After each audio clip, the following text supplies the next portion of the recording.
Good evening दोस्तों and welcome to knowledge with Aniruddh. कैसे हैं आप सभी लोग। और आज हम लेकर के आए हैं नए लेक्चर में नए टॉपिक के साथ, जिसमें पढ़ने वाले हैं हम लोग scalar product of four vectors and vector product of four vectors. अभी तक हम लोग क्या पढ़ चुके हैं, जब आपके पास टू वेक्टर रहे तो वो आप लोगों ने 12th में अच्छे से पढ़ा हुआ है। और उसके बाद जो वेक्टर एनालिसिस आपका चैप्टर नंबर 6 है, उसमें हम लोग क्या पढ़ रहे हैं अभी तक। जब आपके पास थ्री वेक्टर रहते हैं तो उसका ट्रिपल प्रोडक्ट और वेक्टर प्रोडक्ट, अदिश गुणन और सदिश गुणन क्या होता है, उसका ज्यामितीय व्याख्या या ज्योमेट्रिकल मीनिंग भी हम लोगों ने समझा है। और वेक्टर प्रोडक्ट में हम लोगों ने उस टाइप से कैसे ये फॉर्मूला वगैरह आते हैं ये हम लोग समझ चुके हैं। और हालांकि ये फोर वेक्टर का इतना कंसेप्ट छोटा सा है तो वो आज आप वो भी क्लियर हो जाएगा। तो उससे जितने भी इससे रिलेटेड आपके एग्जाम्पल रहेंगे वो आपको समझ आएंगे कि हम लोग क्यों करते हैं। जब आपको डायरेक्ट फॉर्मूला रटे रहेंगे तो आप भूल जाते हैं कभी कभी, तो आपका जब कंसेप्ट क्लियर रहेगा तो आप उसको अच्छे से समझ पाएंगे। तो जितने भी आज स्टूडेंट्स नए हैं या पहली बार इस चैनल को देख रहे हैं तो उनसे रिक्वेस्ट है कि आप सबसे पहले इस चैनल को सब्सक्राइब कर लें, ताकि आने वाले जितने भी लेक्चर्स हैं उनको आपका नोटिफिकेशन मिल सके। ठीक है, बीएससी प्लेलिस्ट है फर्स्ट ईयर का, उसमें आपको यहाँ वहाँ किसी भी कंटेंट को देखने की जरूरत नहीं है। आपको सारा का सारा टॉपिक बाय टॉपिक मिलता रहेगा। हो सकता है एक दो चीज़ें मिस हो जाए, लेकिन आपको एक बार जब प्लेलिस्ट उठाएंगे तो आपको ऑलमोस्ट सारे टॉपिक क्लियर हो जाएंगे। तो स्टार्ट करते हैं। आज का टॉपिक है scalar product of four vectors. ठीक, तो इसमें क्या है कि आपके पास अभी तक थ्री वेक्टर थे, यहाँ पर फोर वेक्टर है। We have four vector a B C d. ठीक, ए बी सी डी जो वेक्टर है तो उनको हम लोग स्केलर प्रोडक्ट या scalar product of four vector बोलेंगे, या चार जो सदिश हैं उनका अदिश गुणन बोलेंगे। जब आपको उसको इस टाइप से लिख सके, मतलब दो वेक्टर है, वेक्टर ए क्रॉस वेक्टर बी का डॉट प्रोडक्ट कर रहे हैं या अदिश गुणन कर रहे हैं vector c dot cross d के साथ, तो उसको आप इस टाइप से लिखेंगे। तो उससे हम लोग क्या फॉर्मूला फाइंड कर सकते हैं, ताकि आने वाले जो एग्जाम्पल रहेंगे उनमें हम कैसे इंप्लीमेंट कर पाएंगे कि वेक्टर ए क्रॉस बी डॉट सी क्रॉस डी है, उसको आप कैसे इस फॉर्मूले तक पहुंचेंगे। छोटी सी बात है, लेकिन कंसेप्ट कभी कभी जब हम लोगों को समझ में नहीं रहता है तो वो कभी कभी परेशानी हो जाती है। ठीक है, तो आप चाहे तो सी क्रॉस डी को अज्यूम कर लें या ए क्रॉस बी को। मैंने ए क्रॉस बी को अज्यूम कर लिया क्योंकि आपकी बुक में दिया है, ताकि आप उसको मैच करके आपको टिपिकल ना लगे, इसलिए मैं आपकी बुक को लेता हूँ, बुक की लैंग्वेज को लेता हूँ, ताकि आप उससे रिलेट कर सकें और समझ सकें कि इस बुक में क्या दिया है। ठीक है ना, कभी कभी क्या है मैं नोट्स तो आपको दे नहीं पा रहा हूँ, तो आपके सामने रहती है बुक, इसलिए मैं बुक की लैंग्वेज देता हूँ कि ताकि आप, और यहाँ पर मैं उसको एक्सप्लेन कर देता हूँ कि आप बुक से आप मैच कर सके कि बुक में दिया क्यों है। कभी कभी बुक में अच्छी लैंग्वेज दी रहती है तो वहां पर मैं फिर अपनी लैंग्वेज इंक्लूड करता हूँ। ठीक है, तो एम है, तो एम मैंने ए क्रॉस बी की जगह एम अज्यूम कर लिया, A cross B is equal to vector M. ठीक, अब वेक्टर एम का डॉट प्रोडक्ट किससे है, वेक्टर सी क्रॉस डी से। और वेक्टर ट्रिपल प्रोडक्ट में स्केलर ट्रिपल प्रोडक्ट या अदिश गुणन में हम लोग बहुत अच्छे से जानते हैं, वी नो दैट, क्या जानते हैं। अच्छा, इसको हम लोग साइक्लिक ऑर्डर या चक्रीय क्रम में लिख सकते हैं, और दोनों सेम बात होती है, ये भी हम लोगों ने पढ़ा था कि इसको m डॉट सी क्रॉस डी हो या फिर m cross c dot d है, एक ही बात है, लिख सकते हैं सर। ठीक है, लिख सकते हैं। अब m की जगह क्या अज्यूम किया, अच्छा a क्रॉस b की जगह m है तो m की जगह वापस से हम लोगों ने a क्रॉस b लिख सकते कि नहीं लिख सकते। ठीक है, डॉट प्रोडक्ट d के साथ। ठीक, अब a cross b cross c, तो इसका एक फॉर्मूला होता है जो मैंने वेक्टर ट्रिपल प्रोडक्ट में जब फॉर्मूला फाइंड किया था उसमें अच्छे समझाया था, अभी और एक बार एक्सप्लेन कर देंगे। अभी इतना समझिए कि a cross b cross c का जो फॉर्मूला होता है वो ये होता है कि a का प्रोडक्ट पहले का लास्ट के साथ डॉट प्रोडक्ट होता है। ठीक है ना, a का c के साथ डॉट प्रोडक्ट और जो रिमेनिंग बचा है उसको बाहर मल्टीप्लाई कर देते हैं, तो क्या a डॉट c और मल्टीप्लाई वेक्टर b। ठीक, माइनस क्या करते हैं, अब b डॉट c ठीक है ना, बी डॉट सी और रिमेनिंग का मल्टीप्लाई। या ऐसा कर सकते हैं कि आप यहां से करिए, जो बाहर वाला है उसका इसके साथ आप डॉट प्रोडक्ट लीजिए। First of all a as it is है और सी का डॉट प्रोडक्ट हो गया और बी बाहर, फिर सी का बी के साथ। देखिए सी का मैं ऐसे ही याद करता था जब समझ नहीं आता था, सी का बी के साथ किया, ठीक है। अब सी का डॉट प्रोडक्ट हुआ बी के साथ, तो सी का डॉट प्रोडक्ट हुआ बी के साथ, ठीक। पहले ए को फिक्स किया और सी का डॉट प्रोडक्ट किया, जो बचा रिमेनिंग बाहर, फिर बी को फिक्स किया और डॉट प्रोडक्ट किया सी के साथ और जो रिमेनिंग बचा वो बाहर, ए बचा बाहर, एंड डॉट प्रोडक्ट डी है, ठीक है ना। अब डी जो डॉट प्रोडक्ट है इसका अंदर इसका डॉट प्रोडक्ट को मल्टीप्लाई करिए, तो क्या होगा, वेक्टर ए डॉट सी पहले से था और वेक्टर बी का डी के साथ डॉट प्रोडक्ट हुआ, ये आपको मिल गया, minus b dot c, vector B dot vector c और वेक्टर ए, ठीक है, वेक्टर ए डॉट वेक्टर डी। तो आज बताने का मतलब ही ये था कि आपको वेक्टर ए cross vector B dot vector सी क्रॉस डी का जो फॉर्मूला होता है वो इस टाइप से आता है। इसको आप डिटरमिनेंट के फॉर्म में या सारणी के फॉर्म में भी लिख सकते हैं, लिख सकते हैं कि नहीं लिख सकते, क्यों, कैसे लिख सकते हैं, कभी कभी आईआईटी में जो क्वेश्चन आते थे उसमें ये पूछ लिए जाते थे, तो vector A dot vector C and इसका मल्टीप्लाई क्या किससे हुआ, तो इसको इस टाइप से लिख सकते हैं, vector B dot vector D. अब क्या है, वेक्टर ए डॉट वेक्टर डी और vector B dot vector D, ठीक। तो ये भी बात वही है, इसको लिख दिया तो ये बन सकता है, इसको लिख दिया तो ये बन सकता है। क्लियर है यहां तक, इसमें ज्यादा कुछ नहीं है, जब एक दो एग्जांपल करेंगे तो और अच्छे से आपको क्लियर हो जाएगा। बस समझने वाली बात यह है कि हम लोग 4 वेक्टर को लेकर चल रहे हैं तो उससे ये फॉर्मूला कैसे आता है, ठीक, क्लियर है। अब इसके बाद हम लोग समझते हैं वेक्टर प्रोडक्ट ऑफ 4 वेक्टर्स। आपके पास 4 वेक्टर रहे तो उनका सदिश गुणन या वेक्टर प्रोडक्ट कैसे करते हैं और उससे आपको किस टाइप से फॉर्मूला मिलता है। तो वेक्टर प्रोडक्ट ऑफ 4 वेक्टर्स, ठीक है ना, जब आपके पास 4 वेक्टर रहेंगे और उसका आपको सदिश गुणन ज्ञात करना है और उससे आपको क्या फॉर्मूला मिलता है उस पर हम लोग डिस्कशन करते हैं। तो उसको हम लोग इस टाइप से लिख सकते हैं, वेक्टर ए क्रॉस वेक्टर बी का वेक्टर प्रोडक्ट क्या होगा, क्रॉस सी क्रॉस डी, ठीक। अभी डॉट प्रोडक्ट हम लोगों ने समझा। इससे पहले एक चीज मैं, इससे पहले वाले लेक्चर को आप जो देखना, जिसमें मैंने बताया था कि जब आपके पास 2 वेक्टर रहते हैं तो इस टाइप से 2 वेक्टर थे, ठीक है, ये वेक्टर ए है, ये वेक्टर बी है, ठीक। और इनका जब क्रॉस प्रोडक्ट करते तो उसकी एक नई डायरेक्शन आती थी, ए क्रॉस बी, है ना, ये बताया था, जिसको हम लोगों ने यूनिट वेक्टर सी माना था कि जो इसकी डायरेक्शन आती है वो इसके परपेंडिकुलर आती है, ये स्पेस है और इसके एक परपेंडिकुलर ये वाली डायरेक्शन है, ठीक, ये बताया था। और उसमें एक बात और बताई थी कि ये तो वेक्टर ए और बी की बात हुई। अब वेक्टर जब ट्रिपल प्रोडक्ट रहेंगे, जैसे ये है ए क्रॉस बी क्रॉस सी, ठीक है, तो यहां पर इसकी डायरेक्शन ये आई और इस डायरेक्शन का और एक नया प्रोडक्ट, ठीक है ना, वेक्टर ए। अब इन दोनों का जब क्रॉस प्रोडक्ट होगा तो एक न्यू डायरेक्शन आएगी, वो डायरेक्शन कहां घूम करके आ जाती, इसी वाले प्लेन में, ए और बी की प्लेन में आ जाती। ये बात मैं बताया था।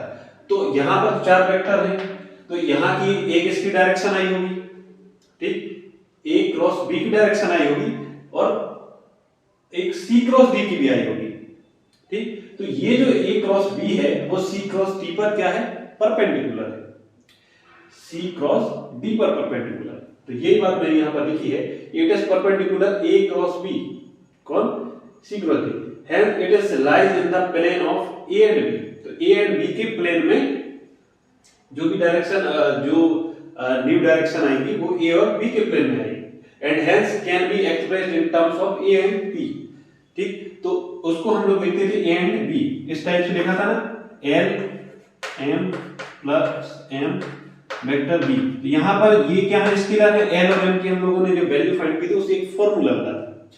फॉर्मूला मिला था, सपोज ये वेक्टर ए क्रॉस वेक्टर बी सी है, तो इसका फॉर्मूला क्या मिला था जब इसमें हम लोगों ने एल और एम फाइंड किए थे, और ए एंड बी के टर्म्स में हम लोग इसको लिख सकते हैं। ठीक है ना। तो ए एंड बी, तो इससे क्या मिला था, वेक्टर ए और इसका डॉट मिला था जब ए वेक्टर ए आगे है। अच्छा, एक और बात बतानी थी, मैं आपको उस दिन नहीं बताया था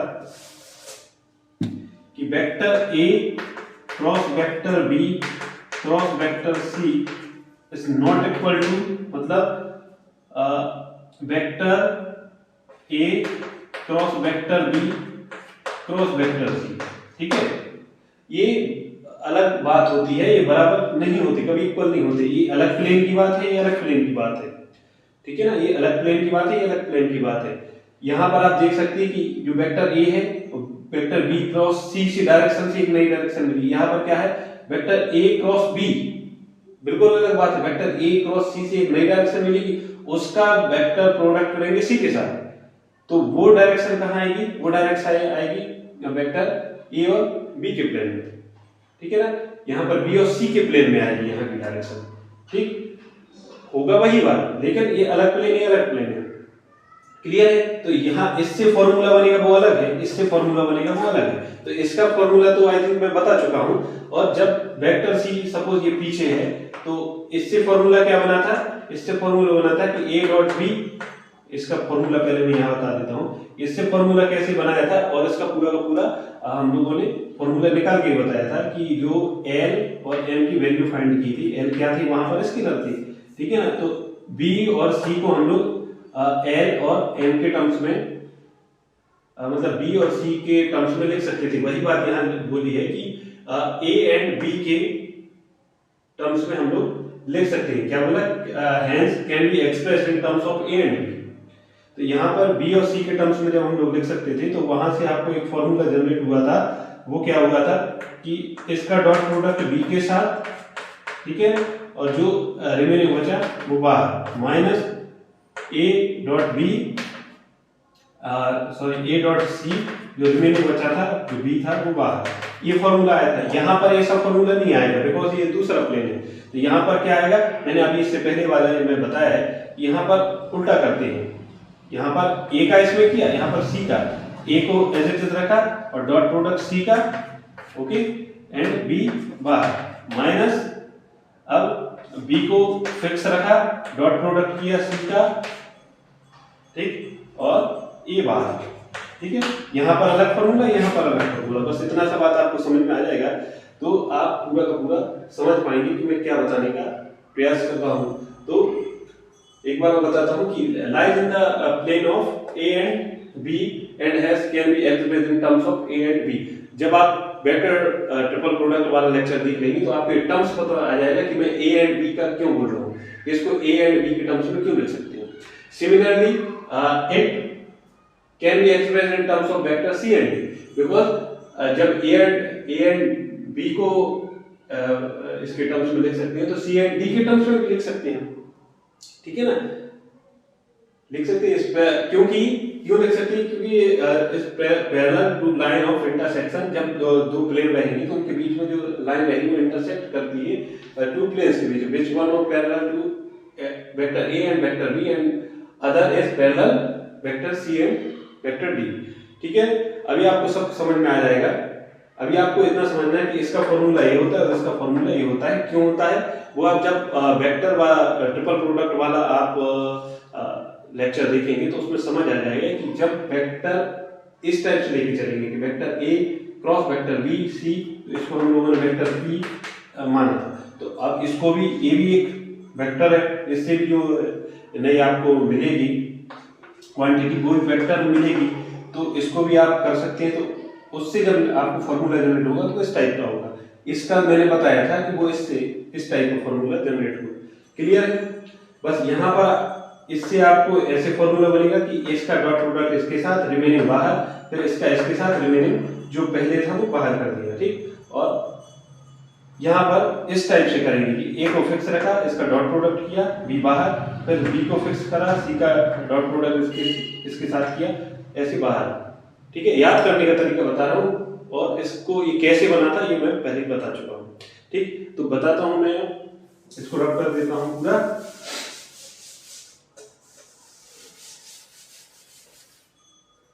इसको भी बता, इसको मैंने इसलिए लिखा ताकि आपकी जो बुक में है वो आप समझ सके कि लिखा क्यों है। ठीक है, अब इसको रब कर सकते हैं। इसके बाद बताते हैं कि वेक्टर ए cross vector B cross vector सी क्रॉस डी से किस टाइप का फॉर्मूला हम लोगों को मिलने वाला है, और उससे हम लोग जब एग्जाम्पल करेंगे तो सब समझ में आ जाएगा। यहाँ पर देख देता हूँ मैं, अब इस फॉर्मूले की बात हो रही है।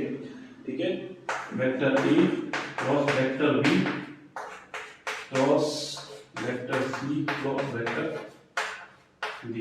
ठीक है, now A cross B cross C cross D. ठीक, तो इसको एक्सप्रेस हम कर सकते हैं first of all A vector A and vector C. अब ये कैसे आया, जब आप लोग वेक्टर ट्रिपल प्रोडक्ट वाला लेक्चर देखेंगे तो उसमें आपको समझ में आएगा कि इस टर्म्स को हम लोग कैसे लिखते हैं। कि जब आपको एक वेक्टर दिया रहेगा तो उसमें ए क्रॉस बी है, तो एक A cross vector A and vector C के टर्म से हम लोगों ने क्यों लिखा है। ठीक, तो अभी तो बात इतना समझिए कि वेक्टर ए क्रॉस वेक्टर सी क्रॉस डी को हम लोग vector A and vector C के टर्म्स में लिख सकते हैं। कैसे लिख सकते हैं, जब आप लोग इससे पहले वाला लेक्चर देखेंगे तो क्लियर हो जाएगा। अब इसको फर्स्ट ऑफ ऑल हम लोगों ने सी क्रॉस डी को एम अज्यूम कर लिया। ठीक, तो कर लिया, तो सी क्रॉस डी की जगह हम लोगों ने एम पुट कर दिया। ठीक, एम पुट कर दिया, तो अब इसका फॉर्मूला मैंने अभी बताया था कि इसका बस इस पूरे के पूरे आज के जो लेक्चर है उसमें बस यही है कि आपको फॉर्मूला पता रहेंगे। फॉर्मूला कब पता रहेंगे, जब इससे पहले वाले लेक्चर देखेंगे तब जाके आपको ये फॉर्मूला पता रहेंगे कि क्यों ऐसे फॉर्मूला है। तो इस टाइप का फॉर्मूला हम लोग इस टाइप से लिख सकते हैं कि ए फिक्स रहेगा डॉट प्रोडक्ट एम के साथ, जो रिमेनिंग है वो बाहर। फिर क्या रहेगा, बी फिक्स रहेगा, एम का डॉट प्रोडक्ट होगा इसके साथ, रिमेनिंग बाहर। ऐसे फॉर्मूला बन जाता है, याद करने का तरीका है। ठीक, अब ए वेक्टर ए और एम को क्या है सी क्रॉस डी वापस से लिख दिया। ठीक, और ट्रिपल प्रोडक्ट पढ़ा था जब स्केलर ट्रिपल प्रोडक्ट, तो उसमें ये पढ़ा था कि वेक्टर ए डॉट सी क्रॉस डी को हम लोग इस टाइप से भी लिख सकते हैं, A C D, B as it is है। बी डॉट सी क्रॉस डी को हम लोग बी सी डी लिख सकते हैं, ए एज इट इज है। ठीक, इसको इक्वेशन नंबर फर्स्ट दिया।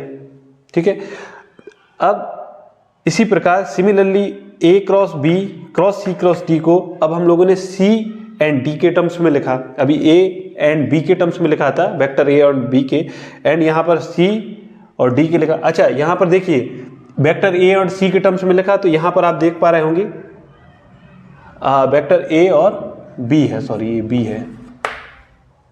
ठीक है, तो यहाँ पर वेक्टर ए और बी के टर्म्स में लिखा, तो यहाँ पर जो ये क्या है, ये वेक्टर है, वेक्टर ए बी यहाँ पर है, टर्म्स में लिख रहे हैं, तो वेक्टर ए बी यहाँ पर है, और ये क्या है यहाँ पर स्केलर है।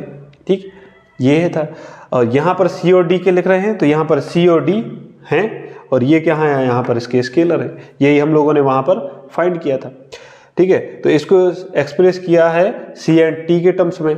लेट ए क्रॉस बी को हम लोगों ने एन मान लिया। अभी तक सी क्रॉस डी को एम माना था, अब आगे वाले को एन अज्यूम कर लिया, तो यहाँ पर एन आपने पुट किया। तो ट्रिपल प्रोडक्ट के अब इस पर आप लोगों ने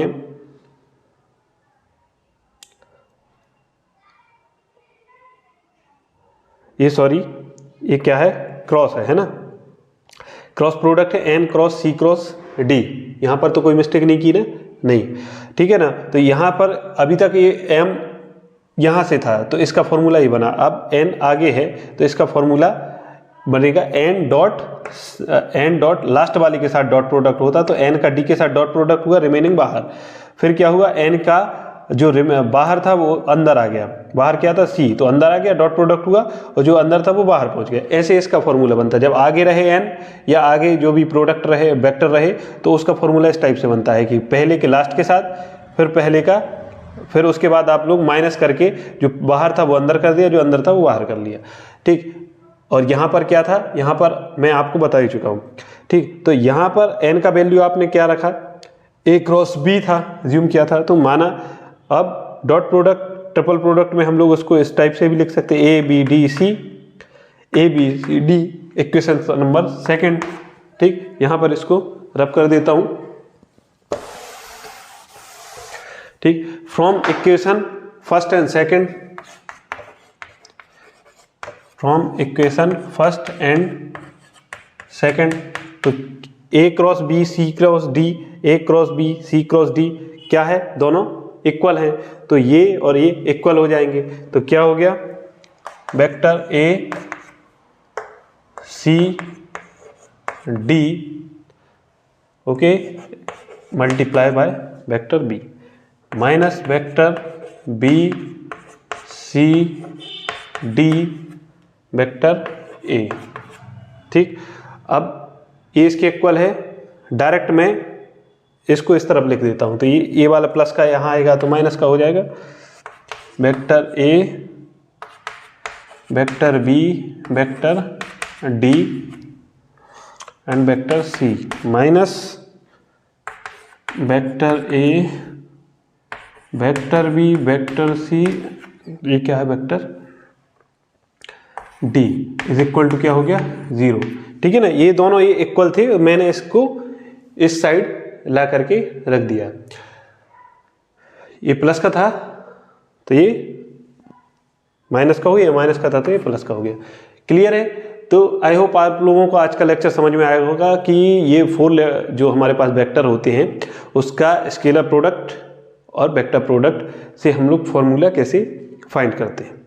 ठीक है, इनका आपको काम आएगा जब हम आगे 1-2 एग्जाम्पल करेंगे, आप खुद एग्जाम्पल करेंगे तो आपको समझ में आएगा कि हम लोग ये करते क्यों हैं, किस लिए कर रहे हैं। ठीक है, तो उनको आप लोग इम्प्लीमेंट आसानी से कर पाएंगे। आई होप आप लोगों को आज की क्लास अच्छी लगी होगी। थैंक यू क्लास, एंड मिलते हैं नेक्स्ट लेक्चर में नेक्स्ट टॉपिक के साथ।